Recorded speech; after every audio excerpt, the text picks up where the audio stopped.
The rain had no mercy that night. It came down in sheets, hammering the sidewalks of downtown Chicago like a punishment from the sky. The kind of rain that sent everyone running for cover. Taxi drivers pulled over, pedestrians ducked into coffee shops and doorways. Even the stray dogs found shelter beneath parked cars. But one man kept walking. His name was Dr. Richard Holloway, or at least it used to be. These days, nobody called him doctor. Nobody called him anything at all. He was just another shadow drifting through the city at 2 in the morning, invisible to the world, forgotten by everyone who once knew his name. He wore a coat 3 sizes too big, salvaged from a donation bin behind a church on Halsted Street. His shoes had holes in both soles, and every step he took made a wet, squelching sound against the pavement. His beard had grown wild and gray, covering most of his face, and his hair hung in tangled knots past his ears. He looked like a man who had stopped caring about himself a long time ago, and maybe he had,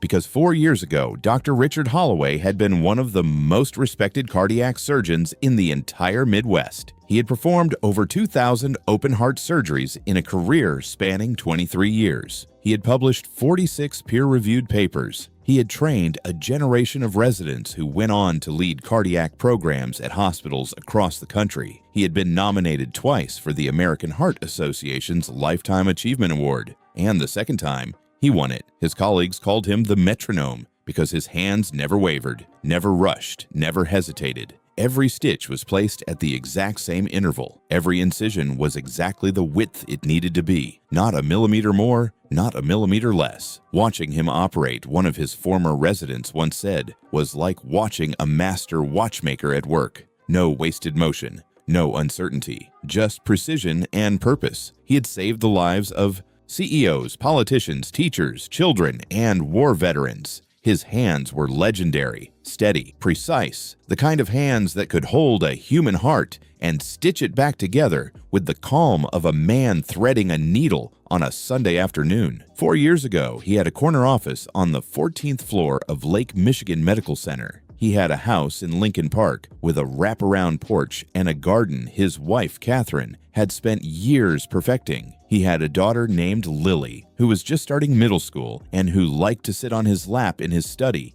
and ask him to explain how the heart worked. And he would, every single time, with the same patience and the same wonder, as if he were learning it all over again through her eyes. That was his life, a beautiful, earned, meaningful life, and then it was taken from him. Not by disease, not by accident, not by anything he could have fought against with his hands or his mind. It was taken by a lie. The lie came from a man named Victor Ashworth. Victor Ashworth was not a doctor. He was something far more dangerous. He was the chief financial officer of Meridian Health Group, the massive healthcare conglomerate that had acquired Lake Michigan Medical Center 2 years before everything fell apart. Meridian was not in the business of saving lives. Meridian was in the business of making money. And Victor Ashworth was the architect of every cost-cutting measure, every budget slash, every policy change that slowly turned a world-class hospital into a profit machine. Richard had spoken out against it from the beginning. He had gone to board meetings. He had written letters. He had stood in front of administrators and told them plainly and without apology that they were putting patients at risk, that cutting nursing staff by 40% was going to kill someone, that replacing surgical equipment with cheaper alternatives was a disaster waiting to happen, that skipping post-operative monitoring to save on overtime pay was criminal negligence dressed up in a spreadsheet. Nobody listened, or rather everybody listened, but nobody acted because the numbers were going up. Revenue was climbing, shareholders were happy, and in that world, a surgeon with a conscience was not an asset, he was a liability. Victor Ashworth decided to eliminate that liability. The case involved a 71-year-old man named Harold Benson. Harold had come in for a routine coronary artery bypass graft. Richard had performed thousands of them. The surgery went flawlessly. Every stitch was perfect. Every vessel was connected cleanly. The man's heart started beating again on the table, strong and steady, and Richard had felt that familiar wave of quiet satisfaction that always came when things went right. But Harold Benson died 2 days later. He died because the post-operative monitoring unit had been shut down for the weekend to save money. He died because the overnight nursing staff had been cut to a skeleton crew. He died because a blood clot formed in his leg, traveled to his lung, and no one was there to catch it in time. It was a pulmonary embolism, entirely preventable, entirely predictable, and entirely the fault of the hospital's cost-cutting policies. But that was not the story that Victor Ashworth told. The story Victor Ashworth told was that Dr. Richard Holloway had been negligent during surgery, that he had nicked a vessel, that he had failed to follow proper protocol, that he had, through carelessness and arrogance, caused the death of an elderly man who had trusted him with his life. Ashworth had the paperwork, fabricated surgical notes, altered medical records, falsified timestamps on equipment logs. He had a team of lawyers who built a case so tight, so convincing, that even Richard's own colleagues started to doubt him. He had contacts at the state medical board who fast-tracked the investigation.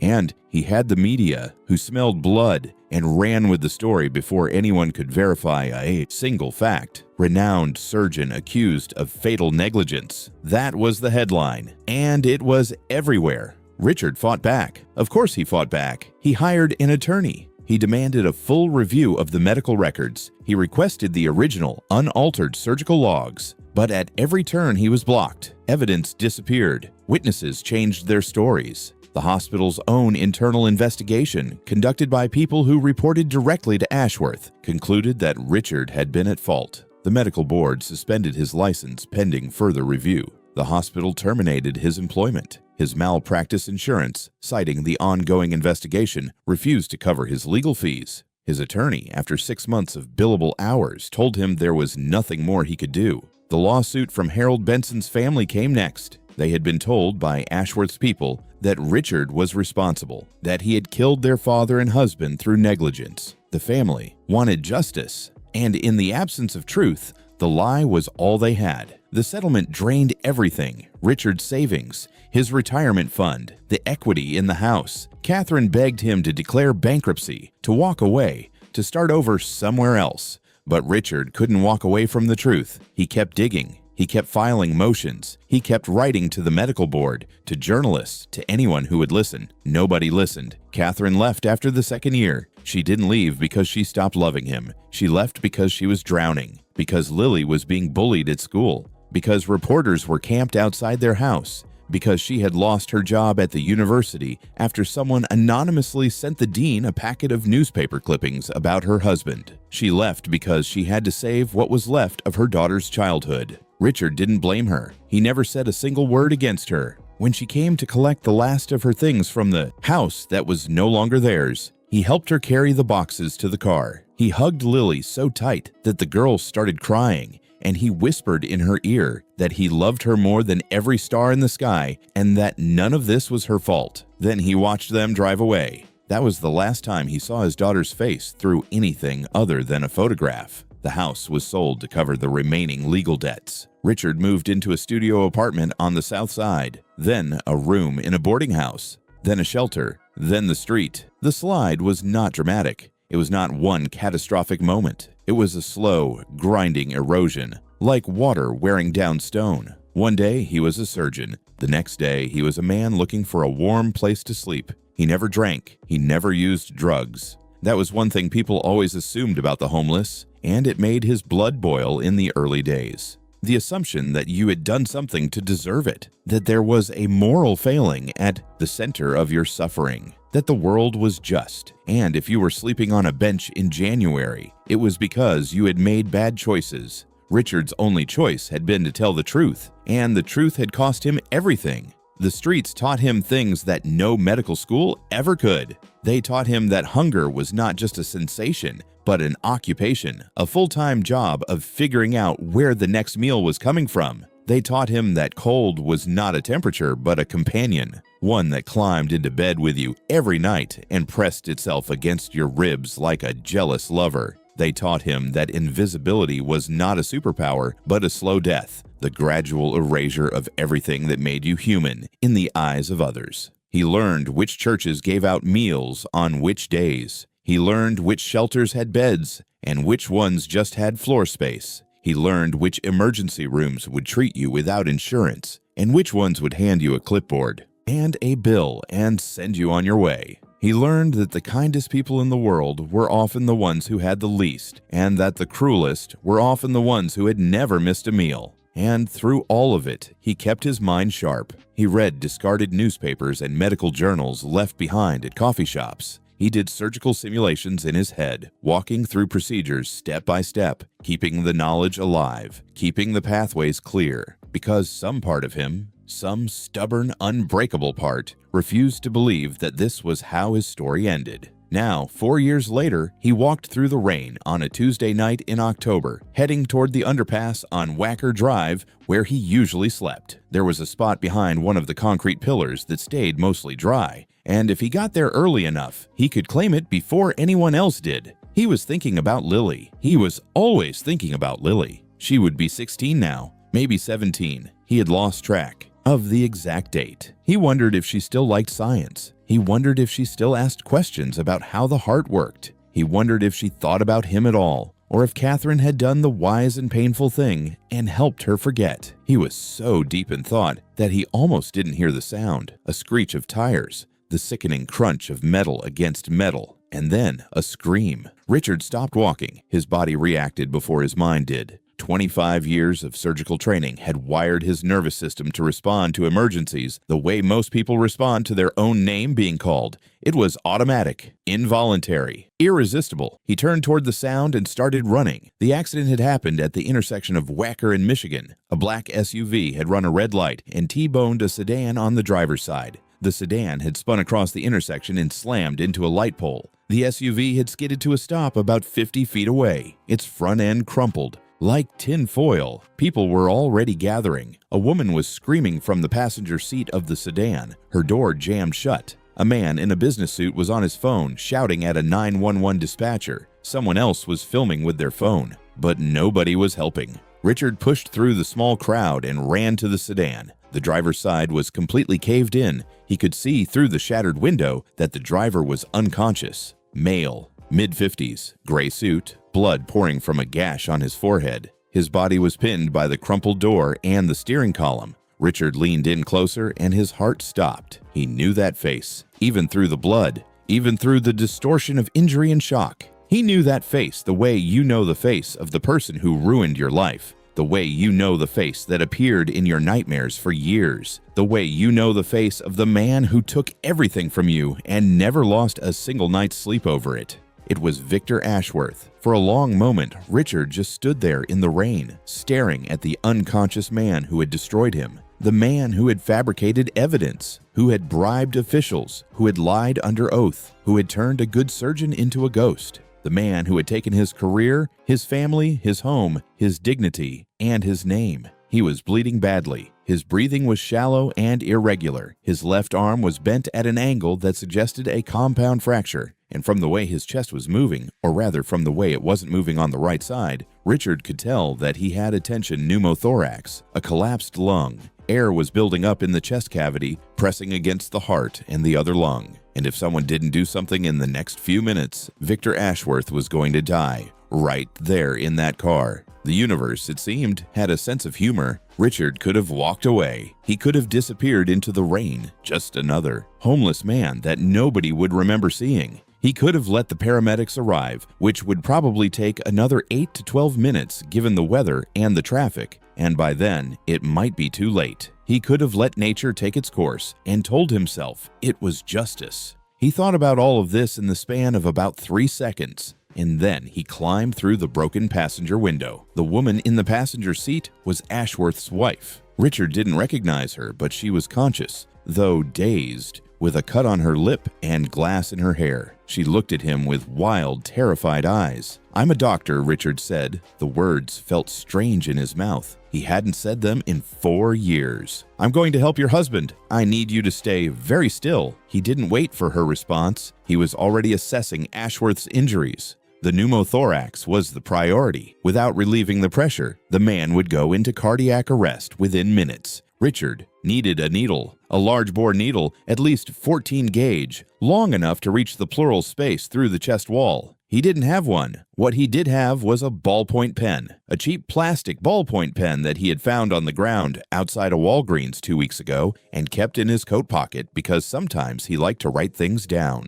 Quotes he remembered: Lily's birthday, the periodic table of elements, things that reminded him he used to be someone. He pulled the pen apart, removed the ink cartridge, and was left with a hollow plastic tube about 4 inches long. It wasn't ideal, it wasn't sterile, it wasn't anything a medical textbook would recommend, but it was what he had. And Richard Holloway had spent his entire career making the impossible possible with whatever was in front of him. He tore open Ashworth's shirt, found the second intercostal space on the right side, mid-clavicular line. He could feel the skin cold and clammy under his fingers. His hands were shaking, not from nerves, from the cold, from the rain, from the fact that he hadn't eaten since yesterday morning. But when he positioned the tube against Ashworth's chest, his hands went still. They went still the way they always had. The way they did when he stood at the operating table and the room went quiet, and the monitors beeped their steady rhythm, and the world narrowed down to the one thing that mattered. The hands remembered what the man had tried to forget.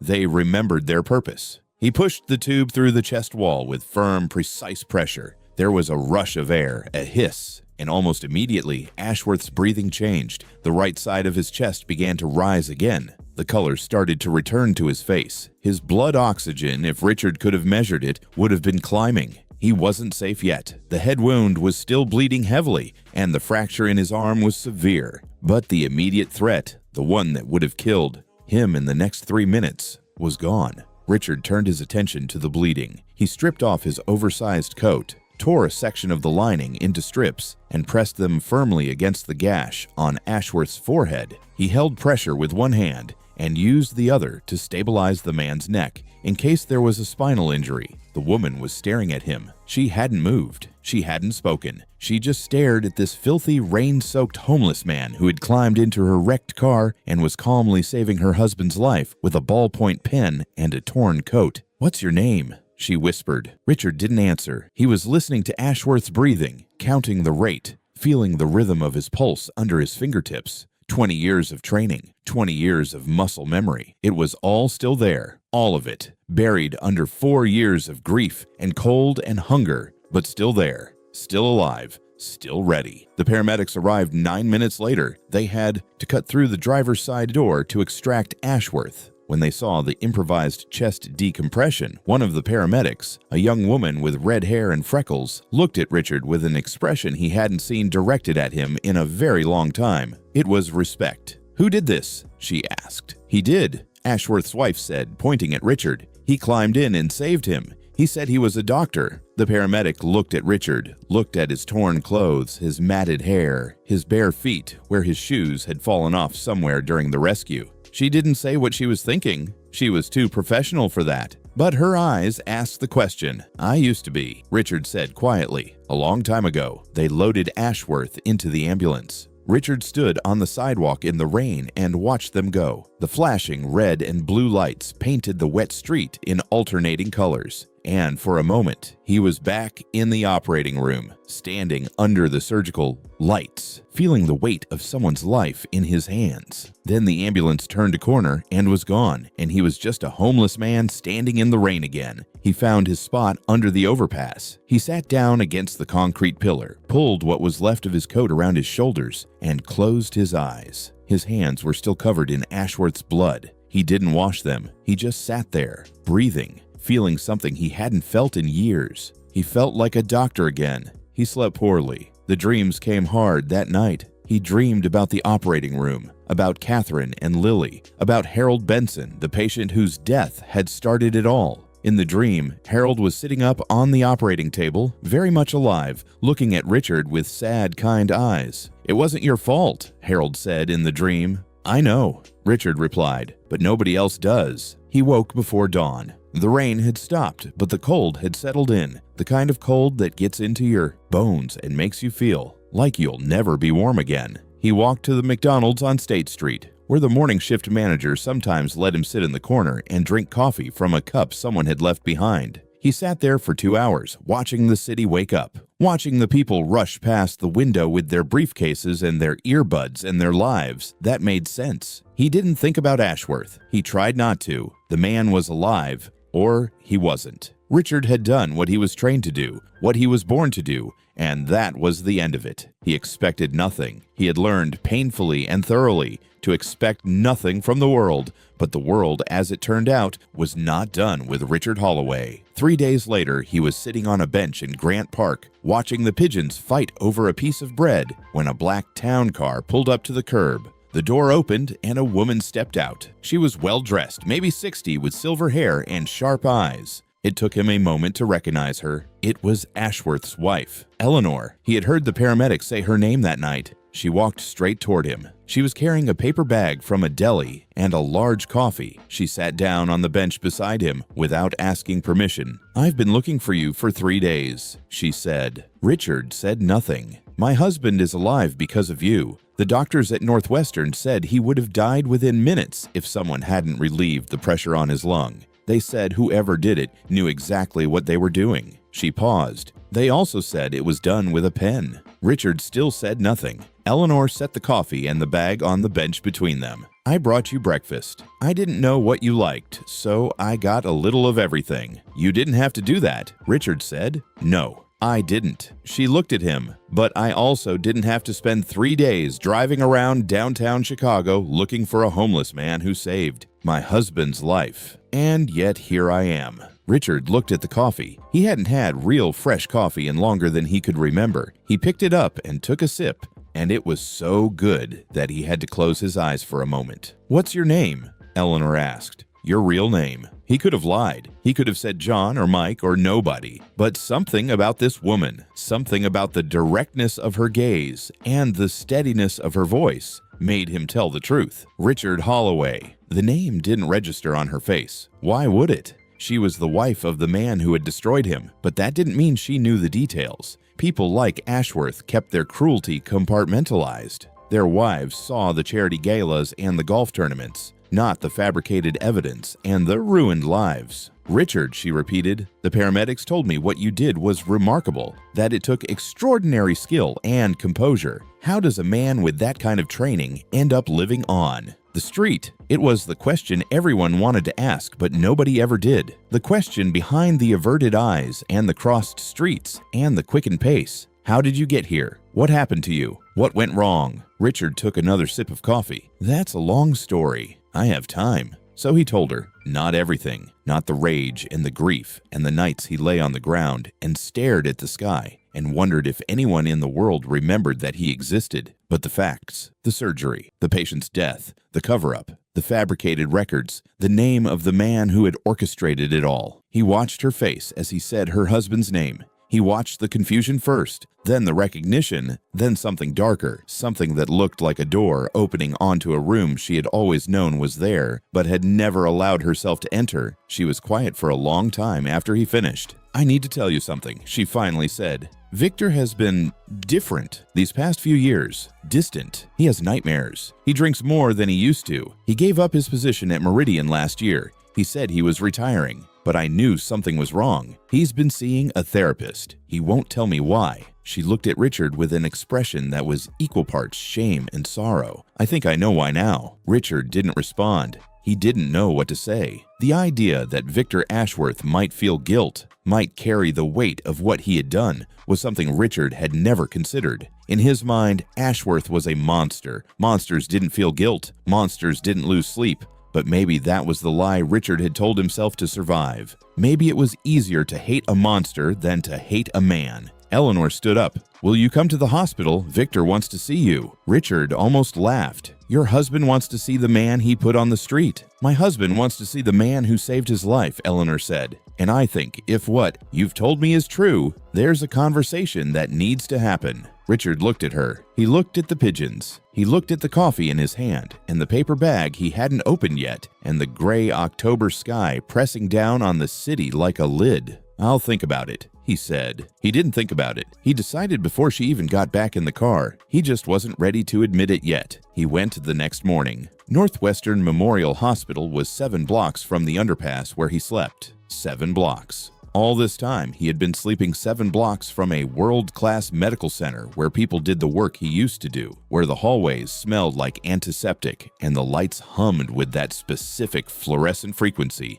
that he could identify in his sleep. where someone right now was holding a scalpel with steady hands and making an incision that would save a life. 7 blocks. It might as well have been 7,000 miles. He walked through the main entrance and immediately felt every eye in the lobby turn toward him. A homeless man in a hospital lobby. The security guard started moving toward him. The receptionist's hand drifted toward the phone, but Eleanor was already there, standing by the elevator, waiting for him. She walked over and took his arm, and the security guard stopped. The receptionist's hand moved away from the phone. And just like that, because a well-dressed woman had claimed him, he became visible in a different way. He was no longer a threat. He was a guest. The cruelty of it was not lost on him. They rode the elevator to the 5th floor. Cardiac intensive care. Richard knew these floors. He had spent decades of his life on floors just like this one. The rhythm of the unit washed over him like a familiar song. The beeping of monitors. The soft squeak of nurses' shoes.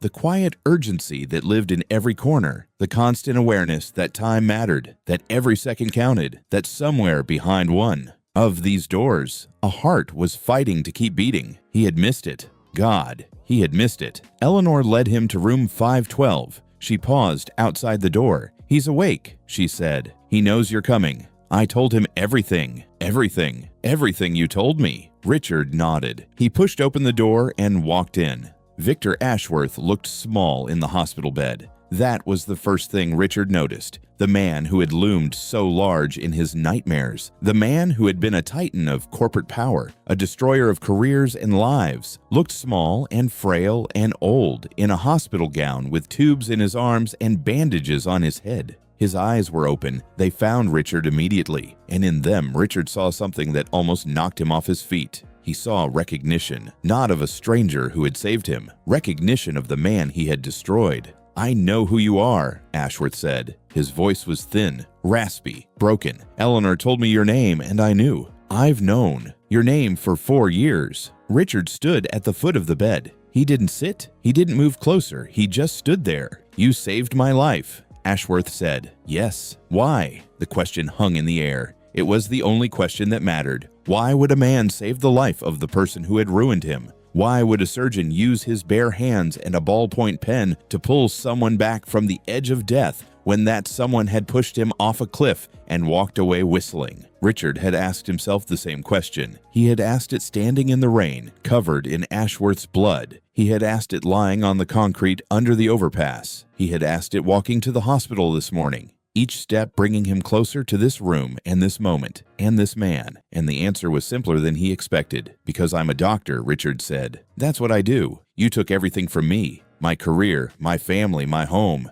my name. But you couldn't take that. You couldn't take what I am." Ashworth's eyes filled with tears. He didn't wipe them away. He let them run down his face, into the bandages, into the pillow. "I destroyed you," he said. "I fabricated the evidence. I bribed the investigator at the medical board. I altered the surgical records. Harold Benson died because of my cost-cutting policies, and I blamed you to protect myself. I watched them take your license. I watched your wife leave. I watched you lose your house. I knew all of it, and I did nothing." Richard's jaw tightened. Hearing the confession, hearing the words spoken aloud by the man himself, was different from knowing it in his gut. It was different from suspecting it, from believing it, from lying awake at night certain of it. Hearing it was like being punched in the chest. "Why?" Richard asked. Ashworth closed his eyes. "Because I was afraid. Because if the truth came out, I would lose everything. My position, my reputation, my freedom probably. I had a family, I had a life, and I chose to protect it by destroying yours." He opened his eyes and looked at Richard with the raw, unguarded expression of a man who has been carrying a boulder on his back for years and has finally set it down. "There is no excuse. There is no justification. I am not asking for your forgiveness because I don't deserve it, but I am telling you the truth. Finally, 4 years too late, the truth." The room was silent except for the beeping of the heart monitor, steady, rhythmic, alive.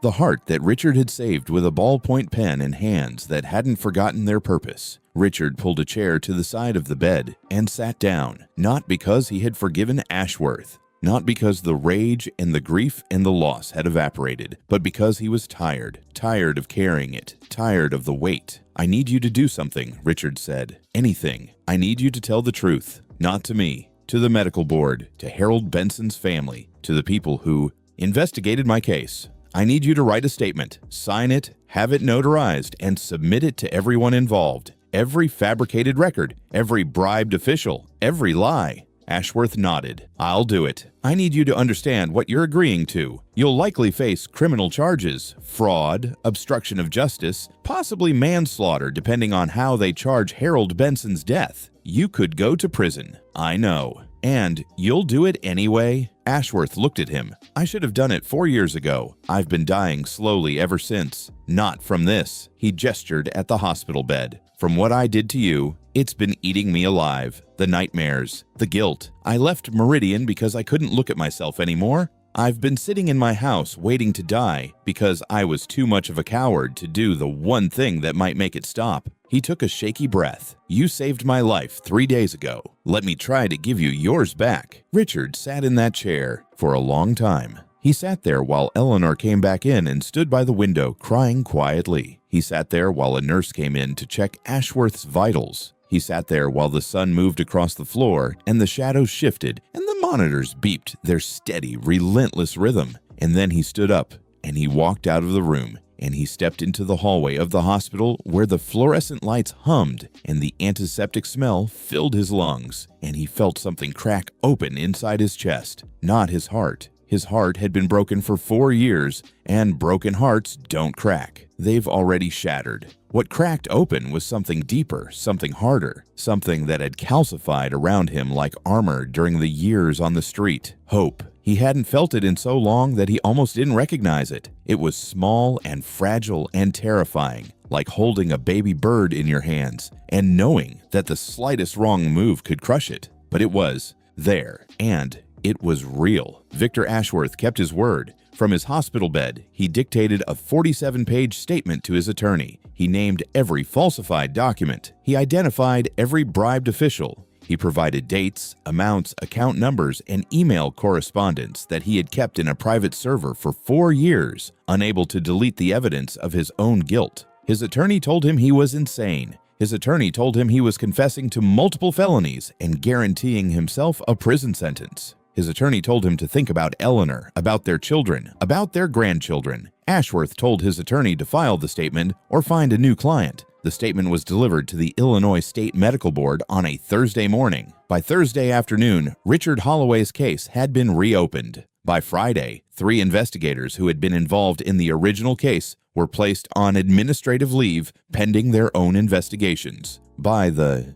following Monday, the story had leaked to the press. Disgraced surgeon exonerated. Hospital executive confesses to 4-year cover-up. That was the headline. And this time, it was everywhere for the right reasons. The news hit like a bomb. It was the kind of story that people couldn't stop talking about. A brilliant surgeon falsely accused, driven to homelessness, who saves the life of the very man who destroyed him, using nothing but a ballpoint pen and steady hands. And then the man confesses. It was almost too perfect, too dramatic, too much like a movie. But it was real. Every painful, improbable, extraordinary moment of it was real. Richard's phone, which was actually a donated flip phone from a shelter that he kept charged at the public library, started ringing nonstop. Journalists, television producers, talk show hosts. Everyone wanted his story. Everyone wanted to interview the homeless surgeon who had saved his enemy's life. He said no to all of them. He didn't want fame. He didn't want pity. He didn't want to be a spectacle or a symbol or a cautionary tale.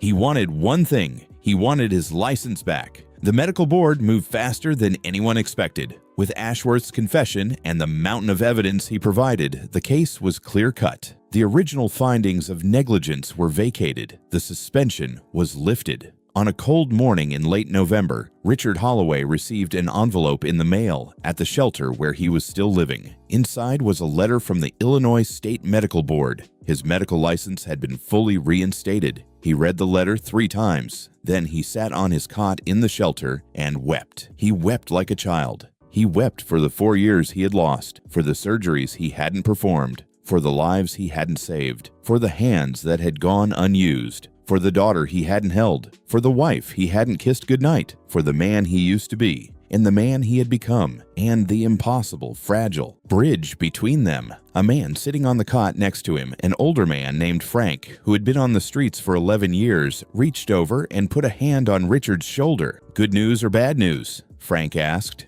Richard wiped his eyes. "Good news." Frank nodded. "Good news is harder sometimes. Makes you remember what you're missing." Richard looked at him. "Yeah, it does." The job offers came almost immediately. Every hospital in Chicago wanted him. The story had made him famous, and in the medical world, his reputation had been not just restored, but elevated. He was the surgeon who had performed an emergency chest decompression with a pen. He was the man who had saved the life of his worst enemy. He was a legend. But Richard didn't want to be a legend. He wanted to be a doctor. He accepted a position at Cook County Hospital. Not Northwestern, not Rush. Not any of the prestigious, gleaming institutions that courted him with corner offices and signing bonuses. Cook County, the public hospital, the hospital that served the poorest neighborhoods in the city, the hospital where people came in off the streets with no insurance and no money and no one to advocate for them. The hospital that treated people like him. His first day back was surreal. He stood in the locker room, changing into scrubs for the first time in 4 years, and his hands were trembling. Not the steady, calm trembling of cold or hunger.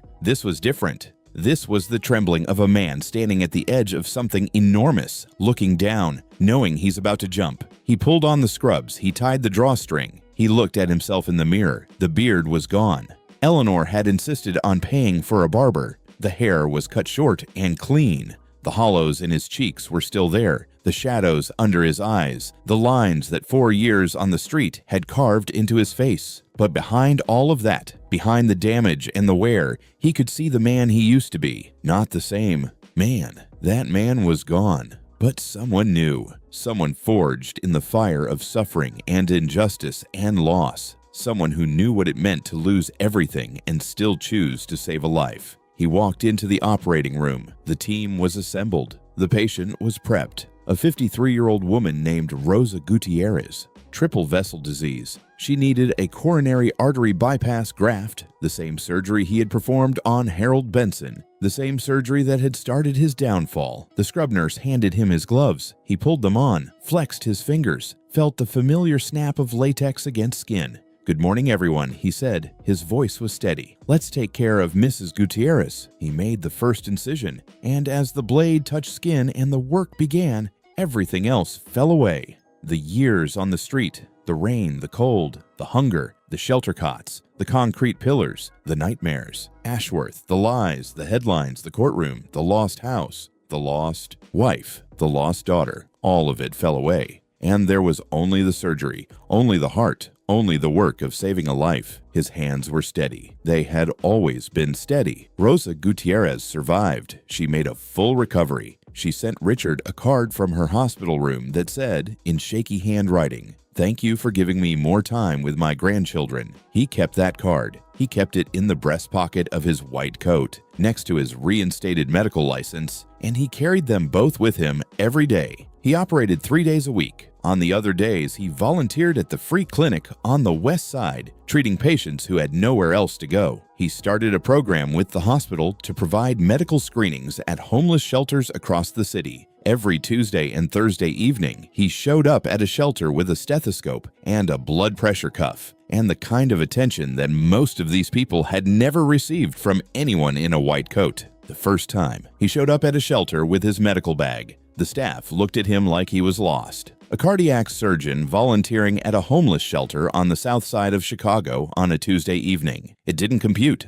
Doctors like him worked in gleaming towers with polished floors and espresso machines in the break room. They didn't show up at places where the ceiling leaked and the heating was unreliable and the intake line stretched around the block every winter. But Richard kept showing up, week after week, month after month. He set up a folding table in the corner of the cafeteria and hung a sign that said free medical screening. The first night, 3 people came. The second night, 9. By the end of the first month, there was a line every time he arrived. He treated infections that had gone untreated for months. He diagnosed diabetes in men who hadn't seen a doctor in years. He found a heart murmur in a 40-year-old woman named Deborah, who had been complaining of dizziness for 6. months, and had been told by everyone to drink more water. The murmur was serious. He referred her to Cook County, personally called the attending cardiologist, and made sure she was seen the next morning. She had surgery 2 weeks later. She survived. He listened to them. That was the thing that mattered most.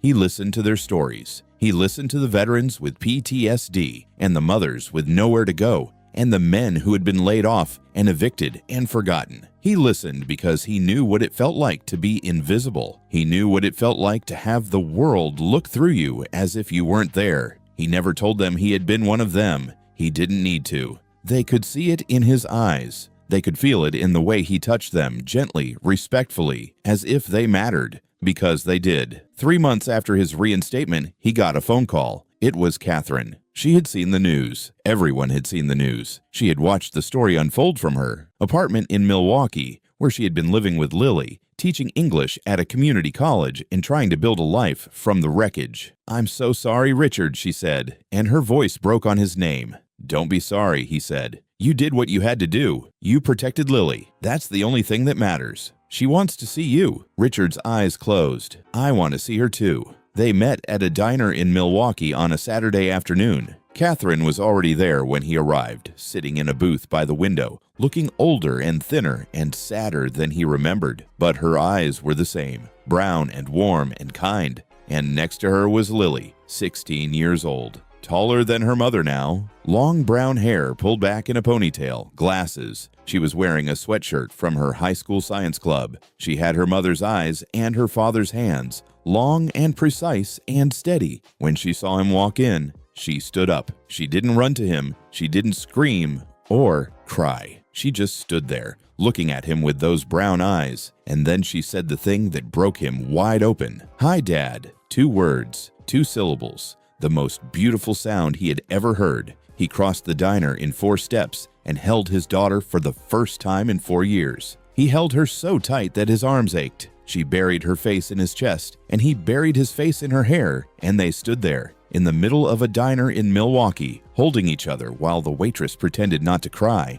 and the other customers looked away to give them their moment. "I missed you," Lily whispered. "I missed you more than you could ever know," Richard said. "Every single day. Every single second." They sat in that booth for 4 hours. They ate pancakes and drank milkshakes and talked about everything. Lily told him about school, about her science projects, about the college she wanted to attend. She told him she wanted to be a doctor, a surgeon actually, like her dad. Richard looked at Catherine when Lily said that. Catherine was smiling through her tears. "Are you sure?" he asked Lily. "It's not an easy life." Lily looked at him with an expression that was so much like his own that it made his chest ache. Determined, steady, unafraid. "I know," she said, "but you showed me that the hard things are the ones worth doing." Richard didn't try to get Catherine back. He didn't push. He didn't pressure. He understood that some things, once broken, can't be reassembled in the same shape. You can glue a shattered vase back together, but it will never hold water the same way. It will always show its cracks. But they found something new,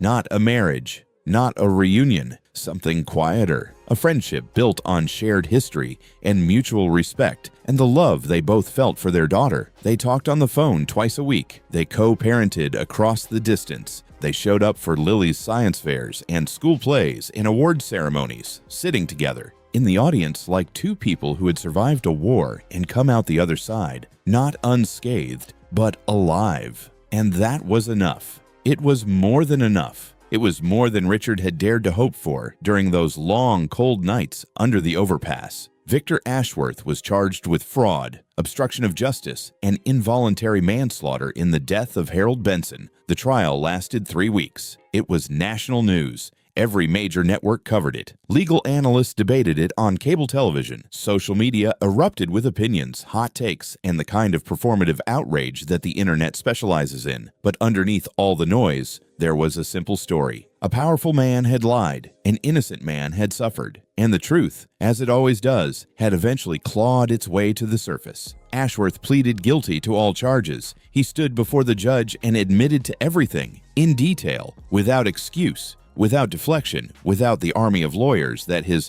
money could have bought. He was sentenced to 8 years in federal prison. On the day of sentencing, Richard was not in the courtroom. He was in the operating room at Cook County, performing surgery on a 19-year-old college student whose heart had been weakened by an undetected congenital defect. The surgery took 6 hours. The student survived. Richard heard about the sentence that evening. He sat in the hospital cafeteria, eating a sandwich and reading the article on his phone, and he felt something complicated. Not satisfaction, not vindication, not the rush of justice that he had imagined during those dark years. He felt pity. He felt pity for a man who had been so afraid of losing what he had that he destroyed someone else to keep it. He felt pity for Eleanor, who had stood by her husband through the trial and the sentencing and the public shame. He felt pity for their children, who had to reconcile the father they loved with the things he had done. And he felt, underneath all of that, a quiet kind of peace, not the explosive, triumphant peace of vindication, the small, steady peace of someone who has stopped fighting and started living. Harold Benson's family reached out to Richard after the trial. His widow, Margaret, and his 2 adult children, David and Sarah. They wanted to meet the surgeon who had tried to save their father, the surgeon who had been blamed for his death and had lost everything because of it. The meeting was difficult.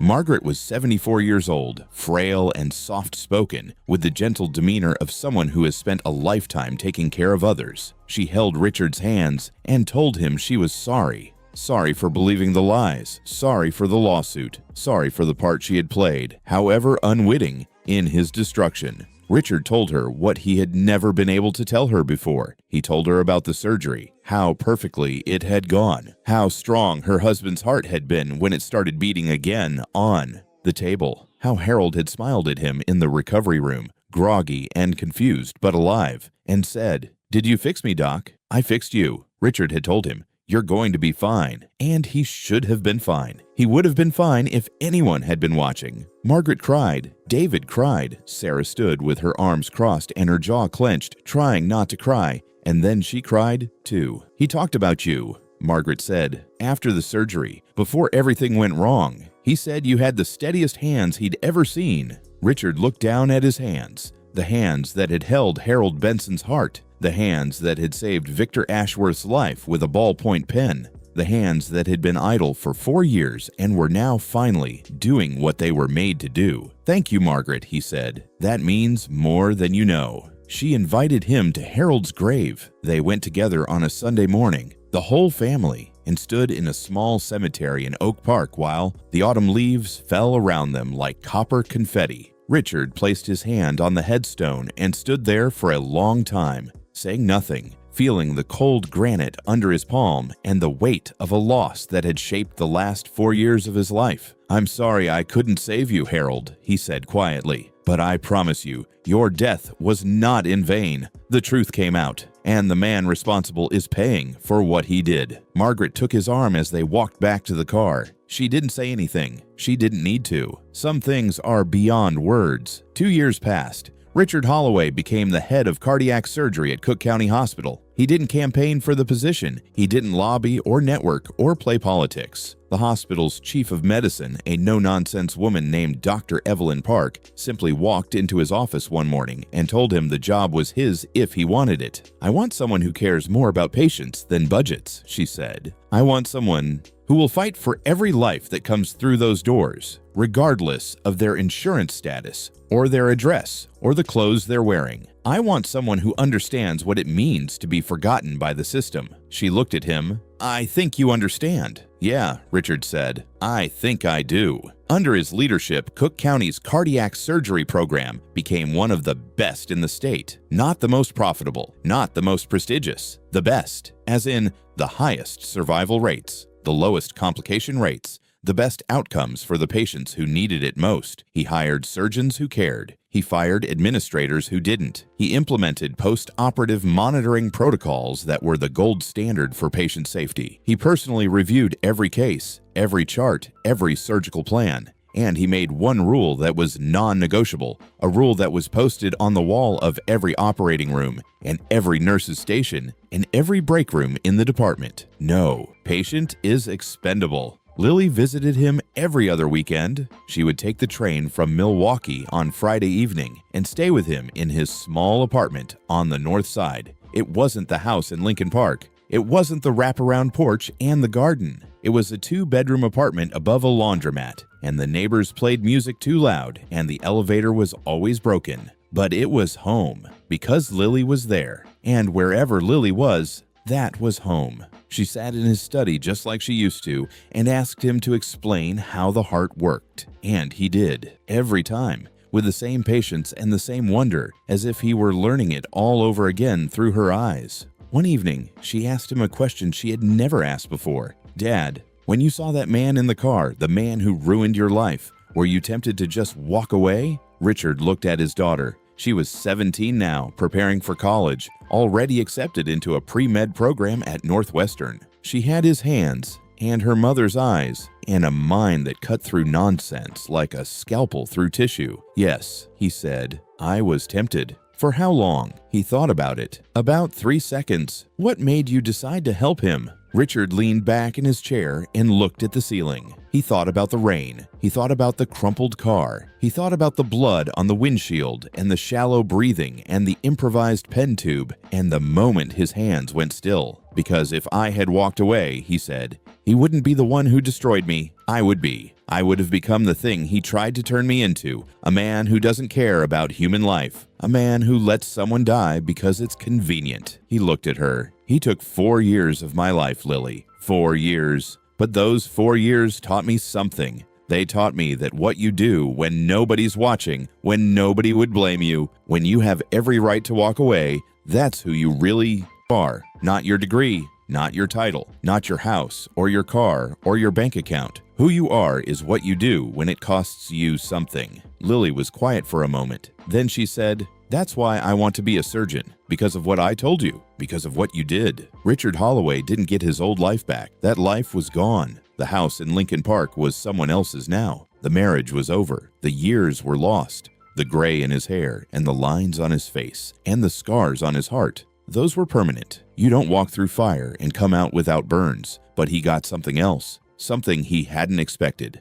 something better, maybe, than what he had before. He got a life that meant something, not because of the title or the office or the salary, because of Rosa Gutierrez, who was alive because of him, because of the 19-year-old college student who was alive because of him, because of the hundreds of patients who came through Cook County's doors with broken hearts, literal and otherwise, and left with them beating again, because of the men and women in the shelters who sat across from him on Tuesday and Thursday evenings and let him listen to their hearts, both kinds, and who left feeling, maybe for the first time in a long time, like someone gave a damn. Because of Lily, who was going to be a surgeon, who was going to hold someone's heart in her hands one day and stitch it back together with the same steady hands and the same quiet purpose that her father had shown her. And because of a night in October, in the rain, at an intersection in downtown Chicago, when a man who had lost everything made a choice that proved he still had the one thing that mattered, not his career, not his reputation, not his license or his house or his marriage, his humanity. That was the one thing they couldn't take, the one thing that survived the fire, the one thing that was still there, beating steadily in his chest when everything else was ash, his humanity and his hands. Those steady, extraordinary hands. Sometimes late at night, after the surgeries were done and the patients were stable and the hospital was quiet, Richard would stand at the window of his office and look out at the city. The lights of downtown Chicago stretched out before him like a circuit board,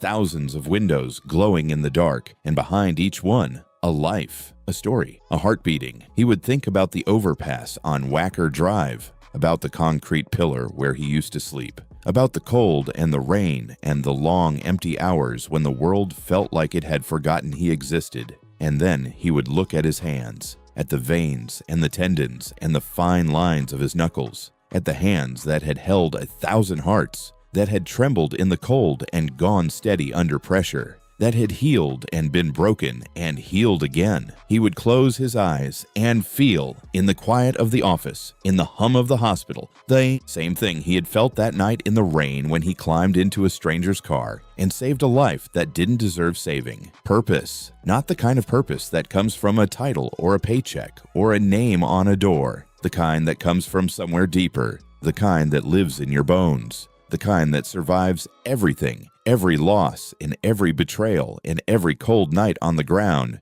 because it's not something you choose. It's something you are. Richard Holloway was a surgeon. He had always been a surgeon, even when the world told him he wasn't. Even when they took his license and his name and his home. Even when he slept on concrete and ate from dumpsters and walked through the rain with holes in his shoes. He was a surgeon. And nothing in this world, no lie, no injustice, no amount of cruelty or indifference could take that away. Because the hands remember. Even when the man forgets, the hands always remember.